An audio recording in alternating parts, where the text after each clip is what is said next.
بسم الله الرحمن الرحيم. الصلاة والسلام على رسول الله. Monsieur Bilal Boussaha, vous allez nous présenter une thèse sur un travail de biomécanique qui concerne donc une partie du corps humain. C'est une spécialité qu'on souhaite peut-être développer également. Et vous allez donc, vous avez à peu près 45 minutes pour nous exposer votre travail intitulé Étude de la lubrification par film comprimé d'une prothèse de genou humain. Vous avez donc 45 minutes pour... Je vous donne la parole. Merci, Monsieur le Président. Merci, Monsieur le Président. Monsieur le Président, Monsieur le membre du jury, Mesdames et Messieurs, chères familles, chers amis, chers collègues, salam alaikum. Avant de me lancer dans le vif de la présentation de mon travail, je souhaiterais remercier les membres du jury d'avoir porté intérêt à mon étude et d'avoir accepté de participer de cette soutenance. C'est avec beaucoup de plaisir que je vous présente aujourd'hui ma thèse de doctorat intitulée Étude de la lubrification par film comprimé d'une prothèse de genou humain. Ce travail a été réalisé par moi-même et dirigé par le professeur Ahmed Mustafa et le professeur Hamid Bouchret. Cette présentation s'effectuera en 5 temps. D'abord, je commence par une introduction. Ensuite, on mettra en évidence sur certains composants d'articulation du genou humain. Puis les équations principales utilisées pour la modélisation de problèmes. Quatrièmement, on présentera des résultats centraux de cette recherche. Et enfin, on terminera avec une conclusion et quelques perspectives de travaux à venir. Dans un premier temps, donc, je vais commencer par l'introduction. L'articulation du genou humain suscite depuis de nombreuses années de l'intérêt des chercheurs en biomécanique, des cliniciens et surtout des concepteurs de prothèses, en raison de sa situation stratégique entre la hanche et la cheville et des actions qu'elle subit au cours du mouvement, notamment les mouvements sportifs. Par conséquent, il est capable de supporter les poids corporels grâce à sa construction mécanique solide et parfaite et à l'ingénierie exquise de cartilage et des tendons. Cela le rend très sensible et vulnérable aux blessures que toute autre articulation. Cette étude généralement concernait l'analyse théorique et numérique de la lubrification des prothèses de genoux humains par effet d'écrasement d'un troisième corps entre deux disques rigides, imperméables ou poreux, représentant les cartilages articulaires. Donc, nous avons adopté deux mécanismes de lubrification dans notre étude.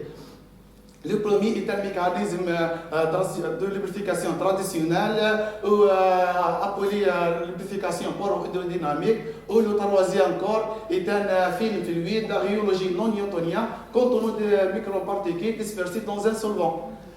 Tandis que le second est un mécanisme de lubrification bio-inspiré désigné sous le nom lubrification exporo-hydrodynamique, dans laquelle le troisième corps est une matrice poreuse mince imbibée par un fluide newtonien. Les équations convenantes de la lubrification traditionnelle poro-hydrodynamique sont l'équation de Reynolds modifiée dans le film fluide, couplée à l'équation de Darcy modifiée dans le milieu poreux anisotrope. Pour un fluide incompressible décrit par le modèle non newtonien à couple de contraintes suspendant. En revanche, le problème de lubrification exporo-dynamique est décrit par une seule équation similaire à l'équation de pression similaire à l'équation de Reynolds, dérivée à partir des équations de Darcy-Brinkmann qui décrivent les équations laminaires de fluide incompressible newtonien. L'objectif principal de cette recherche est de comprendre et de maîtriser des contacts biotribologiques complexes et d'exploiter ces connaissances en vue de concevoir des prothèses artificielles et durables. On passe au deuxième point qui est l'anatomie du genou. L'articulation du genou humain est seulement non seulement une des plus grandes jointes dans le corps, mais aussi la plus importante, la plus complexe et la plus forte dans le corps humain. Les extrémités des os recouvertes d'une mince couche de cartilage articulaire sont regroupées dans une capsule articulaire. La doublure intérieure de cette capsule est appelée la membrane synoviale. La cavité articulaire formée par la surface cartilagineuse et le liquide synovial et les tendons et les ligaments et les autres tissus à l'intérieur et à l'extérieur de la cavité assurent la stabilité de l'articulation et maintiennent un bon alignement pendant le mouvement. Le premier composant important de nos recherches est le liquide synovial. Le liquide synovial est un lubrifiant biologique naturel sécrété dans la cavité articulaire en très faible quantité par la membrane synoviale. La fonction principale de ce liquide est de limiter la friction des os entre eux, d'amortir les chocs, de fournir les nutriments et l'oxygène nécessaire aux cellules de cartilage, d'éliminer les déchets métaboliques et d'éventiller le corps étrange. Le fluide synovial se compose des protéines cellulaires, d'acide hyaluronique d'ordre 3 mg par millilitre, des lipides et des petites molécules comme les glucoses, dites la liprycine, et une grande quantité d'eau. Il faut savoir que l'acide hyaluronique joue un rôle important dans la lubrification des genoux. C'est notamment lui qui permet de lubrifier l'articulation de genoux, correctement l'articulation. Il est essentiel dans la lubrification. Essentiel dans cet mécanisme, mais avec l'âge, il se dégrade et le corps en produit moins. La viscosité du liquide synovial est directement liée à la concentration d'acide hyaluronique. Un fluide synovial qui contient moins d'acide hyaluronique que le normal est moins visqueux. Les injections thérapeutiques d'acide hyaluronique administrées dans la cavité articulaire affectée ont pour raison de la facilité de la lubrification et par conséquent soulager la douleur. Le deuxième composant important est le cartilage articulaire, est un tissu blanc, lisse, mou, résistant et poro-élastique qui recouvre les surfaces des os des articulations synoviales. Le cartilage hyalien est le type qu'on retrouve dans le genou humain. La fonction principale du cartilage est d'assurer un bon alignement entre l'extrémité osseuse, l'absorption et la distribution de la pression. Le cartilage articulaire se compose d'une phase liquide qui est composée d'eau et d'électrolytes et d'une phase solide qui est composée des chondrocytes, les fibres de collagène, les protéocollagens, d'autres glycoprotéines et une petite fraction des matières lipidiques. À l'échelle microscopique, le tissu du cartilage se divise morphologiquement en 4 zones, comme illustré sur la figure. La marche normale se fait selon un rythme bien précis appelé le cycle de marche, qui comprend 2 phases essentielles, à savoir la phase d'appui et la phase d'oscillation. Le temps de cycle total est d'environ 1,2 et la charge maximale est d'environ 1750. La lubrification de l'articulation du genou par le fluide synovial est un processus nécessaire afin de réduire le frottement et l'usure entre les surfaces du cartilage pendant les activités quotidiennes. Le mécanisme de lubrification fournit un film protecteur qui permet de séparer les 2 surfaces cartilagineuses. Il existe différents mécanismes de la lubrification dans un cycle de marche que les auteurs ont adoptés pour lubrifier l'articulation du genou. Dans notre étude, nous intéressons au mécanisme de lubrification par film comprimé et par suintement. Finalement, pour cet acte, je présente une véritable vidéo chirurgicale qui montre comment remplacer une prothèse de genou humain.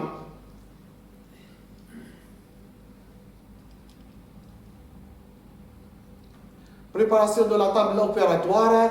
4 kits de carbone résine ont été préparés avec anatomie strictement respectée entre le guide et le genou du patient.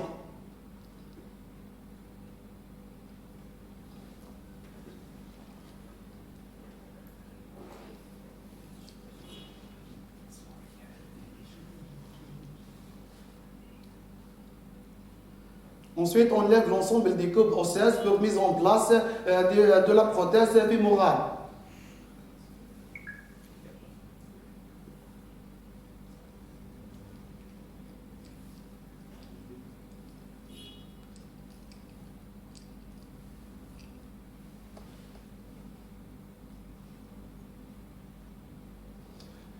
Ensuite, préparation l'emplacement du plateau tibial à l'aide de guide.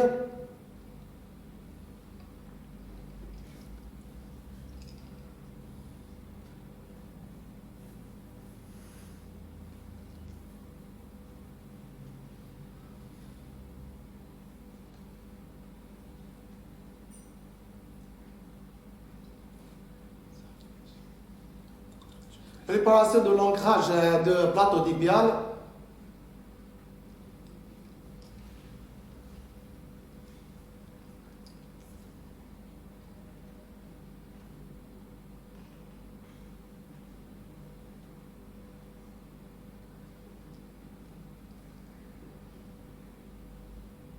L'utilisation des ciments pour stabilité de plateau tibial.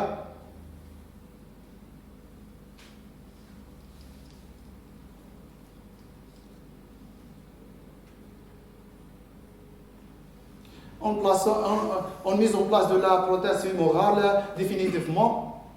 Et en fait de l'intervention, on vérifie la mobilité du genou en extension et en flexion.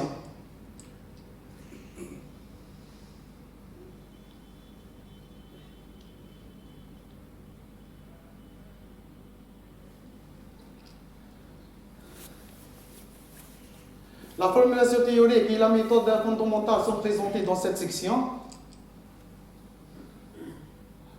3 problématiques de recherche en étude et d'étude. Le premier cas de l'étude consistait à la lubrification articulaire par effet d'écrasement d'un film fluide à couple de contraintes entre deux disques rigides imperméables. L'influence des effets non newtoniens dus à la présence des couples de contraintes et la concentration des microparticules ainsi l'oscillation des disques supérieurs sont étudiées. Le deuxième cas est consacré à l'étude de l'écrasement d'un film fluide à couple de contraintes en suspendant en présence d'un milieu pour la configuration étanche et non étanche. Et le troisième cas a été appliqué un nouveau mécanisme de la lubrification exporo-hydrodynamique à s'effectuer à charge imposée constante. Le mécanisme de la lubrification par film comprimé d'une prothèse d'un contact articulaire est modélisé par deux disques circulaires et parallèles de même rayon et séparés par un film fluide incompressible d'épaisseur H. Le disque inférieur représente l'extrémité supérieure de tibia et le disque supérieur représente l'extrémité inférieure du fémur. Le caractère non newtonien du fluide synovial est décrit par le modèle de fluide à couple de contraintes. Les équations de base relatives au premier cas, on a l'équation de conservation de masse pour un fluide incompressible, l'équation de conservation de la quantité de mouvement pour un fluide en couple de contraintes, et la relation entre la viscosité et la concentration. On a plusieurs modèles. Le modèle de Ridger-Dugardy a donné une concentration des particules meilleure que l'autre. C'est pourquoi on les choisit.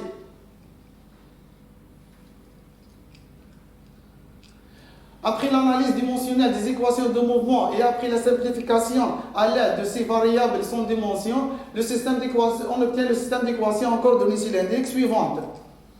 Et quand l'écoulement de fluide est supposé axe symétrique, il nous reste seulement la première équation. Champ de vitesse. À partir de l'intégration de l'équation précédente et à l'aide de ces conditions aux limites, on obtient l'expression de champ de vitesse suivante. L'équation de Reynolds modifiée a été obtenue à partir de l'intégration de l'équation de continuité en suivant les mêmes processus que Reynolds a utilisé. Si les couples de contraintes est égal à 0, on revient à l'équation de Reynolds newtonienne classique. Calcul des performances hydrodynamiques de contact. L'équation de Reynolds modifiée permet une solution analytique pour obtenir la pression hydrodynamique développée dans le film et donnée par la relation numéro 2. Une fois que la pression est connue, donc, nous pouvons maintenant calculer les performances hydrodynamiques telles que la capacité de charge, le débit de fuite, aussi la contrainte de cisaillement, la force de frottement et la puissance dissipée. La deuxième cas de l'étude concerne la présence d'un milieu poreux. Il convient de définir ce qui est un milieu poreux et quelles sont ses caractéristiques et comment modéliser un milieu poreux. Un milieu poreux est défini comme étant un milieu solide contenant une quantité suffisante de vide répartis de manière ordonnée ou chaotique, connectés ou non connectés entre eux comme illustré sur la figure. Différentes caractéristiques qui distinguent un milieu poreux. La première caractéristique est la porosité, qui est le pourcentage de vide qui peuvent être occupés par des fluides, et défini comme le rapport de volume de vide au volume total de milieu poreux. La deuxième caractéristique est la compacité, qui est cette fois-ci le pourcentage de volume solide dans le milieu poreux. La tortuosité caractérise la ligne de courant d'un fluide d'un milieu poreux par rapport aux lignes droites entre les extrémités d'écoulement dans le milieu poreux. La dernière caractéristique est la perméabilité, est un paramètre physique qui caractérise la capacité du milieu poreux à conduire à travers lui un liquide sur un gradient de pression donné. Littérature technique offre plusieurs relations et formules pour calculer la perméabilité à partir de la porosité. Sinon, on peut être calculé à partir de la relation de cause des termes suivantes. Pour modéliser des écoulements dans un milieu poreux, il existe différents modèles qui utilisent des lois basiques de transfert de masse, d'énergie et de quantité de mouvement. Les modèles les plus utilisés, modèle de Darcy, modèle de Darcy-Fronsheimer, modèle Darcy-Brinkmann et modèle de Darcy-Brinkmann-Fronsheimer. Les équations de base pour le deuxième cas sont l'équation de continuité, l'équation de conservation de la quantité de mouvement, et la loi de Darcy modifie pour un fluide à couple de contraintes. Bêta signifie le rapport de la taille de la microstructure à celle du pôle et est inférieur à 1. De la même manière que dans le cas précédent, l'équation de Reynolds modifie décrit sous la forme suivante. On observe que le terme de Darcy et le terme de glissement à l'interface film fluide, matrice poreuse ont été introduits dans l'équation de Reynolds. La deuxième équation convenant du problème de lubrification est l'équation de Darcy modifiée dans le milieu poreux anisotrope et donnée par la relation numéro 29 où alpha R et alpha Z sont des paramètres anisotropes de perméabilité suivant la direction radiale et axiale. Les deux équations convenantes sont des équations aux dérivées partielles, n'admettant pas une solution analytique. On était résolu à l'aide d'un schéma aux différences finies. Pour la discrétisation de l'équation de Darcy dans le milieu poreux, on a utilisé le molécule de calcul suivant avec des nœuds intermédiaires. Le système d'équations algébriques résultantes et la discrétisation spatiale ont été résolus par la méthode itérative de Gauss-Seidel avec facteur sur relaxation. Le couplage entre les deux équations à l'interface fluide matrice poreuse a été assuré par la méthode itérative du point fixe relaxé. L'algorithme utilisé pour la résolution numérique de couplage comprend plusieurs étapes. La première étape, on résout l'équation de Reynolds sans l'influence de matrice poreuse. Ensuite, le champ de pression résultante est utilisé comme condition aux limites pour résoudre l'équation de Darcy dans le domaine poreux. La pression P étoile calculée sert à calculer les composants de vitesse à l'interface. La troisième étape, on résout une deuxième fois l'équation de Darcy pour une nouvelle pression en tenant compte des termes liés à la porosité. On fait le test entre l'ancienne pression et la nouvelle pression. S'il y a une convergence, on arrête les calculs. Sinon, on fait une mise à jour de la pression à l'aide de la méthode de relaxation avant de revenir à l'étape 2. Une fois que le processus est convergence, alors nous pouvons calculer maintenant les performances hydrodynamiques. On passe maintenant au nouveau mécanisme de la lubrification exporo-hydrodynamique, est un mécanisme bien inspiré, similaire à la lubrification par suintement. Dans les joints articulaires, le processus d'écrasement de la matrice poreuse imbibée interagit entre les deux disques et s'effectue à charge imposée constante.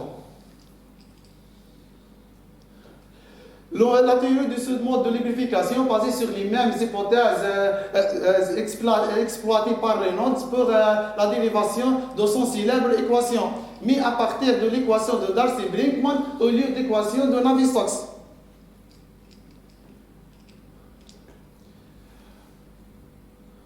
À l'aide de conditions aux limites suivantes, l'expression de champ de vitesse radiale et axiale est donnée par les relations 41 et 42.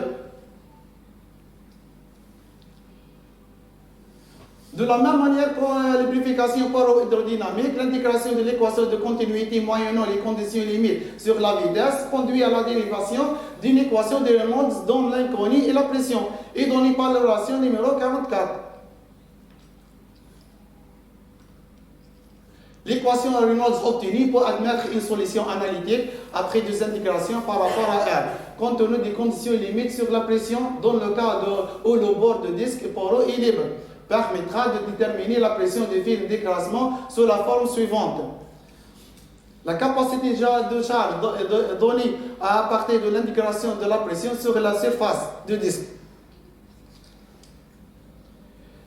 Si la force d'inertie est négligée, l'expression de la vitesse d'écrasement est déterminée à l'aide de l'équation de l'équilibre du disque supérieur. La solution de cette équation différentielle fortement non linéaire d'ordre 1 s'effectue numériquement à l'aide de la méthode de Runge-Koda d'ordre 4.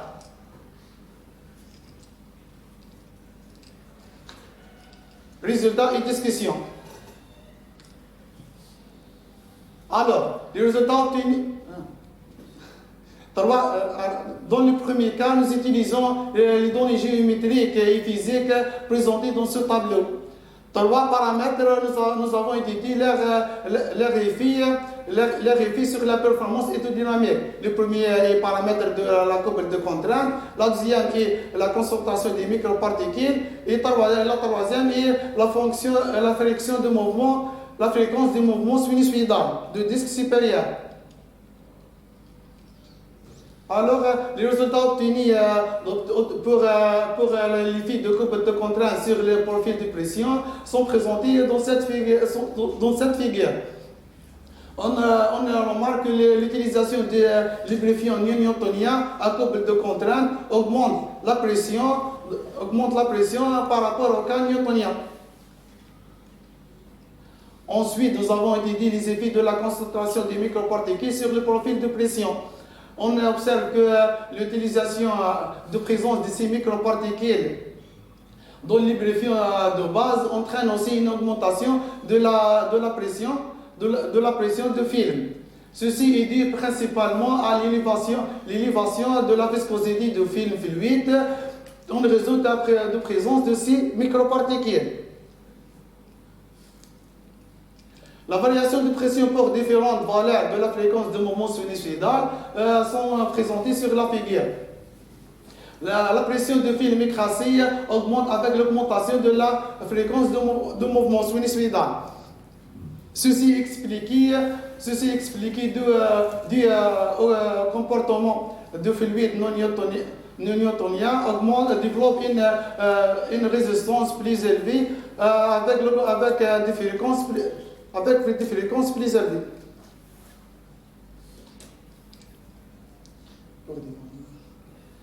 Cela se traduit naturellement par une augmentation de la capacité de charge et de la force frottement avec ces mêmes paramètres comme il est clairement illustré sur ces figures.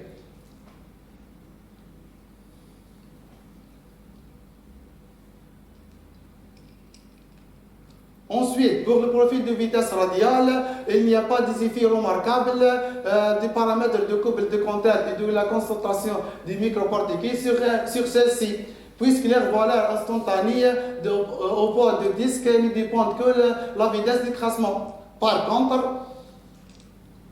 La fréquence d'oscillation influe sensiblement sur le profil de vitesse, notamment pour des valeurs haute fréquence.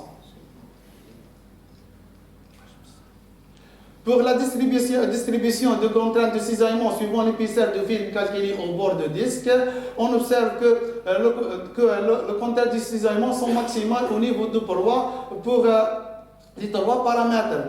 Et constate également une augmentation significative de contraintes pariétales avec l'augmentation de ces paramètres. Deuxièmement, concernant les résultats à obtenir de problèmes d'écrasement d'un film fluide à couple de contraintes suspendant en présence de milieu poreux. Les données géométriques et physiques utilisées sont présentées dans ce tableau. Alors, profil de pression. On observe de la même tendance que dans les cas traités lorsque les disques étaient imperméables, c'est-à-dire une augmentation de la pression du film écrasé avec l'augmentation de paramètres de couple de contraintes.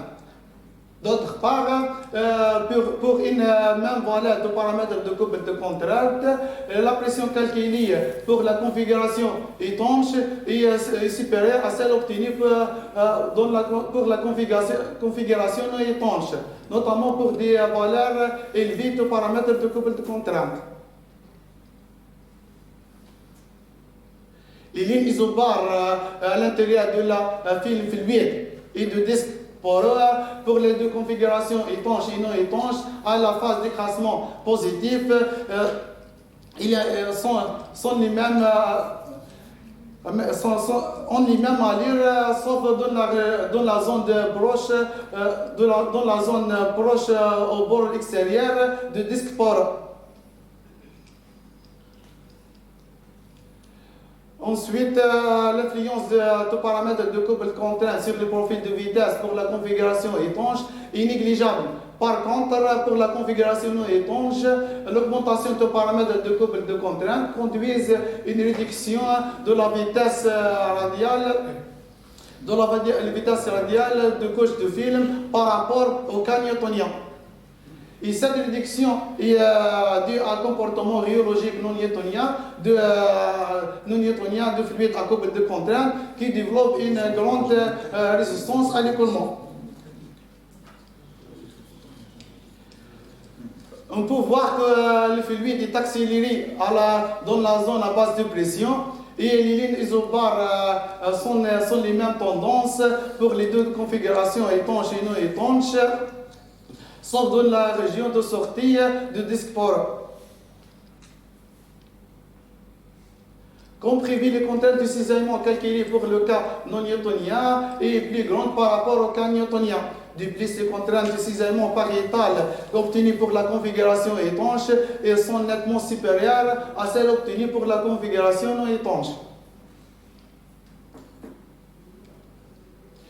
La variation temporaire de la force de frottement et de la capacité de charge pour différentes valeurs de paramètres de couple de contraintes sont présentées dans cette figure. On constate que l'augmentation de paramètres de couple de contraintes, on observe une augmentation significative de la force de frottement et de la capacité de charge avec l'augmentation de paramètres de couple de contraintes, ceci surtout le cycle d'oscillation. De plus, on observe une augmentation aussi pour la configuration étanche par rapport au cas non étanche.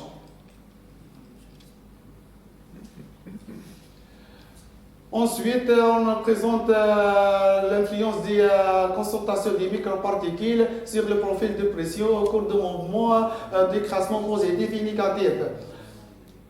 La pression du film écrasé augmente avec l'augmentation des concentrations des microparticules dans le fluide de base.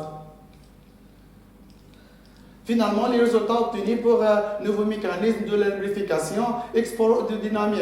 Les données géométriques et physiques utilisées pour elles sont indiquées dans ce tableau de paramètres pour lesquels les filles a été étudié. Le premier paramètre est l'effet de la porosité et le deuxième paramètre est l'effet de la charge imposée. Comme prévu, la porosité n'a aucun défi sur le profil de pression, dans la mesure où le processus d'écrasement se produit sur une charge imposée constante. Par contre, la réaction de profil de pression, devient évidente avec une augmentation de la charge appliquée. Et cette réaction est naturelle car les effets visqueux du fluide créent une plus grande portance avec une charge accrue. Ces résultats sont des moyens de validation de notre code de calcaire. Ensuite, pour l'épaisseur d'écrasement H, on constate que l'augmentation de la porosité epsilon ou de la charge imposée conduit à une diminution rapide de l'épaisseur H, ce qui réduit par conséquent le temps d'écrasement. Les types paramétriques de la vitesse radiale ou la matrice poreuse sont présentés dans ces figures. Les écoulements de fluide est effectué difficilement dans les milieux poreux à faible porosité par rapport aux milieux poreux de porosité plus élevée. De plus, il est évident que plus la charge imposée est grande, plus le fluide est accéléré à la sortie de matrice poreuse à cause des forts gradients de pression. La figure montre l'évolution de la vitesse d'écrasement au cours du temps. On remarque que la vitesse d'écrasement est élevée au premier instant, puis au fur et à mesure l'écrasement se poursuit, la pression engendrée dans la matrice poreuse augmente de façon importante à cause de la diminution de l'épaisseur d'écrasement, ce qui fait ralentir la vitesse d'écrasement jusqu'à ce qu'elle s'annule. De plus, on observe que plus la porosité, la charge imposée est grande, plus la vitesse initiale d'écrasement est plus élevée, car la résistance de l'écoulement est faible. Conclusion et perspective. L'objectif principal de cette thèse était d'analyser théoriquement et numériquement le comportement d'écrasement de films fluides aérologie non newtonienne en présence d'un milieu poreux faisant une application en biomécanique articulaire. Le modèle numérique développé dans le cadre de la lubrification traditionnelle et la lubrification biosphérie a permis de prendre en compte la rhéologie non newtonienne de lubrifiant, la concentration des microparticules et la présence d'un milieu poreux. Les résultats obtenus pour la modèle traditionnel poro-hydrodynamique ont permis de faire les conclusions suivantes. Les effets du couple de contraintes dus à la présence des microparticules dans le fluide lubrifiant sur les performances de la prothèse sont significatifs et ne doivent pas être négligés. Et ces effets sont significatifs dans le cas des suspensions hautement concentrées. La viscosité d'une suspension est une fonction croissante de la concentration des microparticules. La présence des microparticules dans un solvant entraîne une amélioration importante de la pression et par conséquent de la capacité de charge de la prothèse par comparaison à un lubrifiant sans microparticules. La pression et la capacité de charge calculées dans le cas d'un écrasement en présence d'un disque poreux sont inférieures à celles obtenues dans le cas d'un écrasement en présence d'un disque rigide. Celles-ci peuvent être améliorées davantage si le port de disque poreux est étanche. D'autre part, les résultats obtenus par le modèle bioinspiré poro-hydrodynamique ont montré que la nouvelle solution technologique utilisant une couche poreuse mince imbibée au lieu d'un film écrasé entre deux surfaces est prometteuse surtout sur le plan des performances tripologiques en raison de la capacité de charge significativement améliorée permettant ainsi du temps d'écrasement de la matrice poreuse plus long.